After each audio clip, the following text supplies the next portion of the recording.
Hello anybody, and welcome back to Let's Play Super Metroid. I'm Mr. Devious, or just Deeb, and in the last episode, we explored more of Brinstar. We got to the bottom of Brinstar, actually. We explored a little bit of Norfair, got the high jump boots, and then we reached a dead end because the air was too hot, so we found this secret area and this secret path that we're going down. In the last episode, I kind of mentioned that this area looks a lot different from Brinstar, and that's a lot more mechanical and artificial, and it looks like this is definitely an area that's been used for nefarious purposes, maybe. But we'll have to explore it a little more and see. Now these bug hopping things, because I can't remember the names of anything Metroid, are actually kind of dangerous in a swarm, but they also kind of showed off that you can screen scroll some enemies and kill them that way, which is kind of silly on a Super Nintendo game which had better RAM than the NES. Anyway, the obvious crack in the wall was supposed to be your way of figuring out how to get it through there, but if you look over this way, you'll see that we've found pirates. Now with our upgraded weapon, our Spazer, and our Charge Shot, we can actually kill these space pirates. Now I did mention this in the last episode, but I got the Spazer before I should have, and the thing you needed to get the Spazer was the high jump boots, so there really wasn't that much of a difference. Anyway, we come down this hallway, and there's a menacing face up there, and we come to the end of this hall, and what's shooting at us? It's Kraid! This is Kraid. He is a boss, a famous boss in the Metroid series. He appeared in the first game, and he shoots his belly buttons at you. He made a cameo in Super Smash Bros. Actually, but if you shoot him with missiles, he explodes, and that is the end of that boss. Not really a difficult boss fight, and it's actually kind of disappointing. He didn't even really get a boss theme, which is kind of strange, but, you know, whatever. Anyway, we come up here, and in this not-so-secret area, and we find a missile recharge station and a energy recharge station, which is kind of weird for them to give after a boss.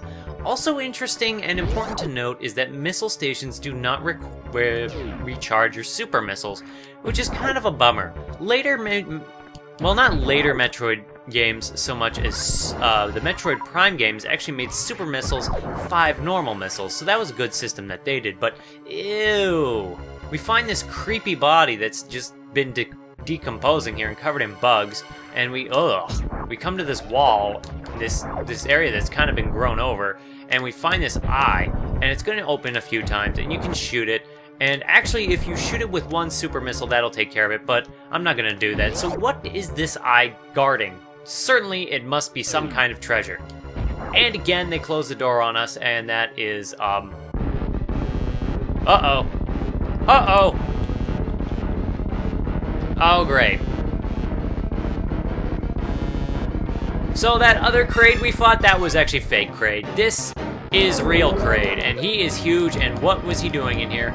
Was he sleeping or not? So as you might see, you shoot him in the eyes to open his mouth, but normal shots don't do enough. His weak spot is his mouth, but you have to shoot him with either missiles or charge shots. Kraid is actually, you know, he's been around since the very first Metroid, but in the first game he was only as tall as Samus, and if you shoot him enough times, he's gonna grow to a huge, massive size, and at this point on the Super Nintendo, this was an impressive boss battle in terms of scale.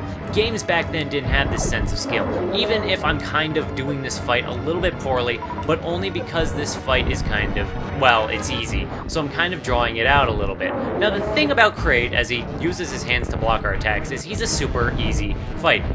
In the first Metroid game, he was actually the same size as Samus, and there was a fake Kraid in that game too, but you had a harder time telling. So they kind of brought back the fake Kraid gag, and that's kind of funny.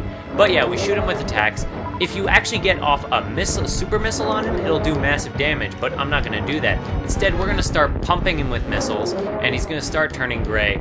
But yes, he is an impressive boss fight, because there weren't really boss fights that were this massive in scale in terms of, you know, like this kind of animation, not animated anyway. Usually they were like a static set piece if they were going to be huge. This guy is over 2 screens big, but I digress. This fight has kind of gone through its thing, so we are just going to shoot him. Well, I thought that would kill him, but I guess not. Kraid is also an example of an end-of-area boss. He's a major boss battle in this game, and he kind of makes you use all of your weapons. Well, not really. You've got the high jump boots to help you cover more ground. You've got the missiles to shoot him with and to spam him with, and if we shoot him once more, we're out of super missiles, and that takes care of him. And he drops a whole bunch of power-ups. So that was Kraid, first major boss in the game. I'll admit I did that a little bit sloppy, but I also admit that I was trying to kind of draw out the fight because the Kraid fight is the easiest major fight in the game by far, and you can kill him in like seconds if you know what you're doing. But I'm ignoring the elephant in the room, and by elephant in the room, I mean this power-up, the Varia suit. So what is the Varia suit? Well, we're gonna get a cutscene and a flash, and now Samus equips her signature armor, the Varia suit. She gets giant shoulders, a cool new design, like giant shoulders, a cool new color scheme, orange and red. And this is the Varia suit. Yeah, it's extremely well known. This is actually better known as Samus's like default power suit before the power suit. I mean, this is basically, the Varia suit is what she wears most of the time and in most of the games.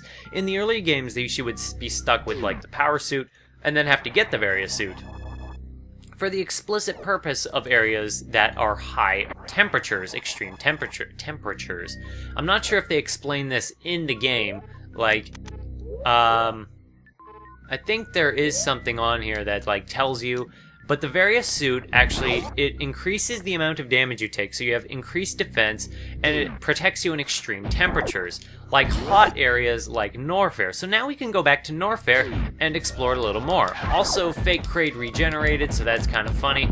You shoot him, he gives you stuff that you don't have, so that's a good way to refill on super missiles.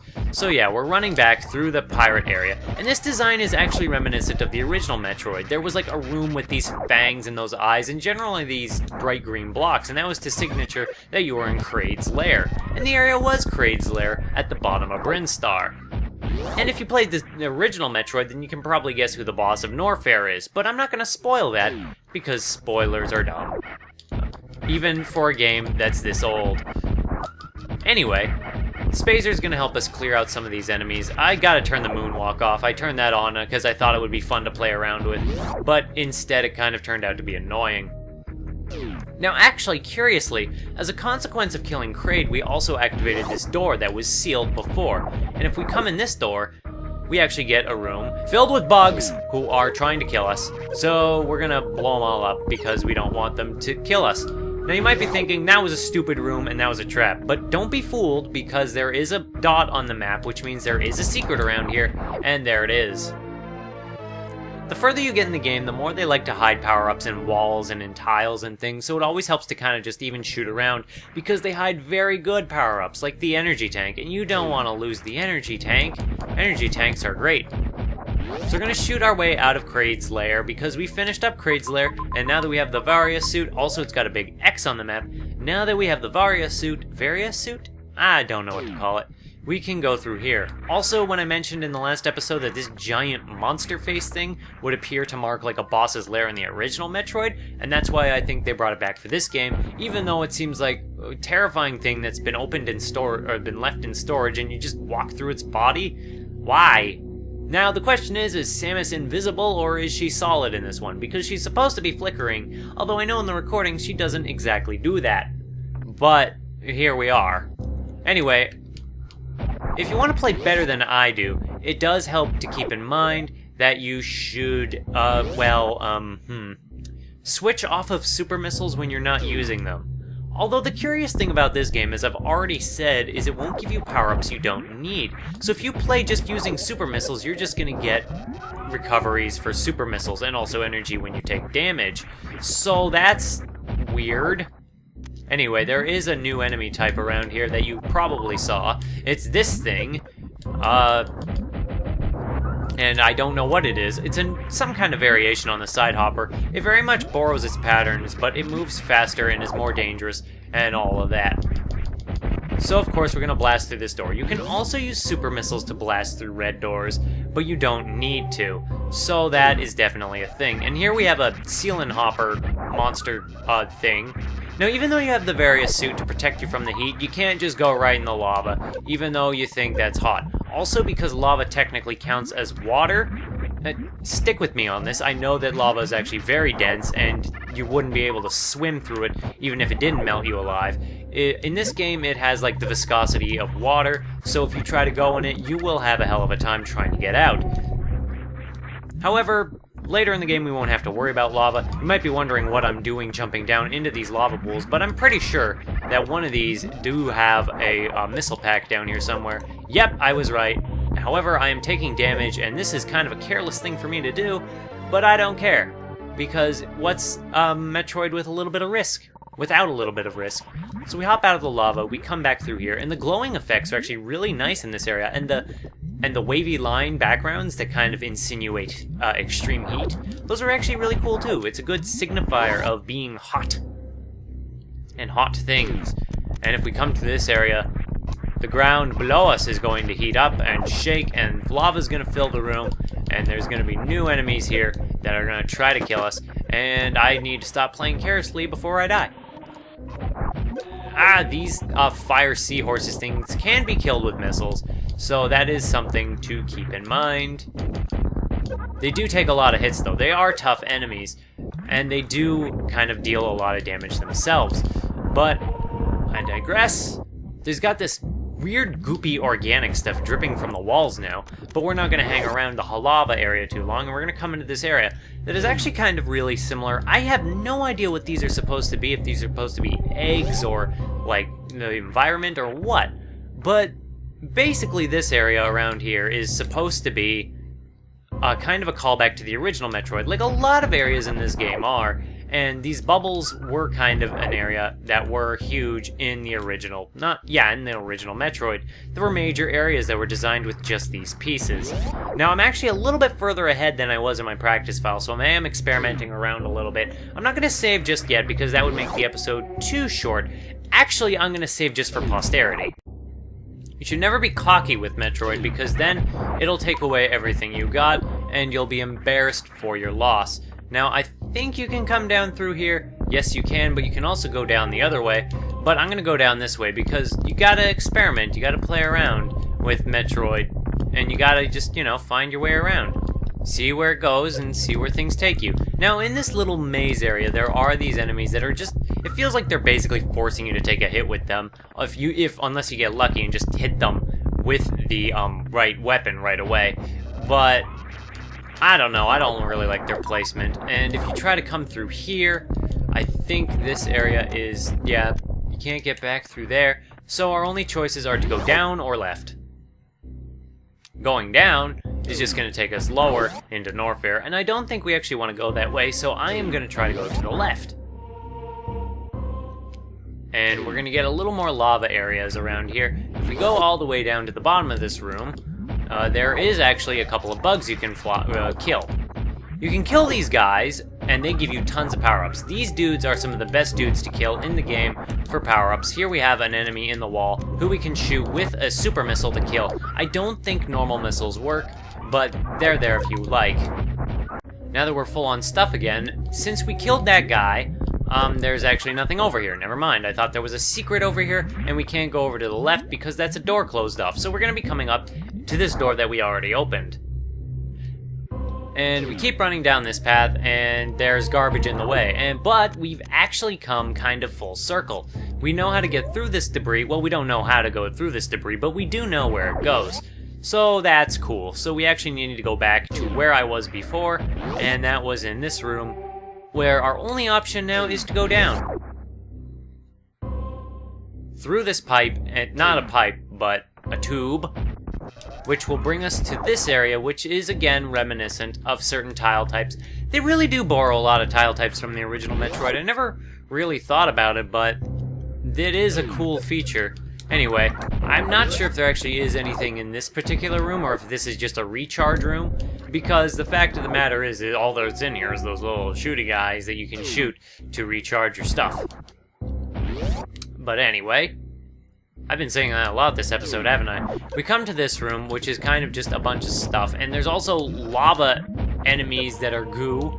I've never really understood enemies that are just kind of composed of lava. I'm guessing that they manipulate the lava around themselves. However, we have no way of effectively dealing with them right now, so we're just going to keep on going through the level because there's nothing we can do about them. These enemies, on the other hand, we can kill. I'm playing sloppy. And we got more lava in here. I'm not going to go through that room just yet because that room's going to fill up with lava, and I want to explore down here. because I think that that love room before us will actually fill up to a point where there's no way we can get through it. And we can't open that, so we're gonna go back through here. I think you actually have to open it from the right side, but we don't have a power-up that actually lets us do that yet. And we can't come down here because there's a door we can't get through. So this was actually a dead end. There's a lot of dead ends in Metroid that you just have to accept that you'll have to come back later. And a lot of people think that this is actually more padding than anything. Like, Metroidvanias just have excessive padding in terms of their backtracking with like a power-up. And once you've unlocked a certain area, but I don't know. I think certain games do it better than others, and Super Metroid does it really well, because it doesn't usually take too long for you to get back to certain areas, whereas other games, like some of the Castlevania games, you have to trek very far to get through to where you were before. Now, I think that one of those dudes actually was hiding something behind them. If we, well, now it's just a little too late to come down here for me. Uh-oh. Uh-oh! Well, wouldn't this be embarrassing to die there? But that's not gonna happen. That's actually probably the biggest danger of lava, is just trying to jump out of it, at least at this point in the game. Otherwise, it actually doesn't do too much damage.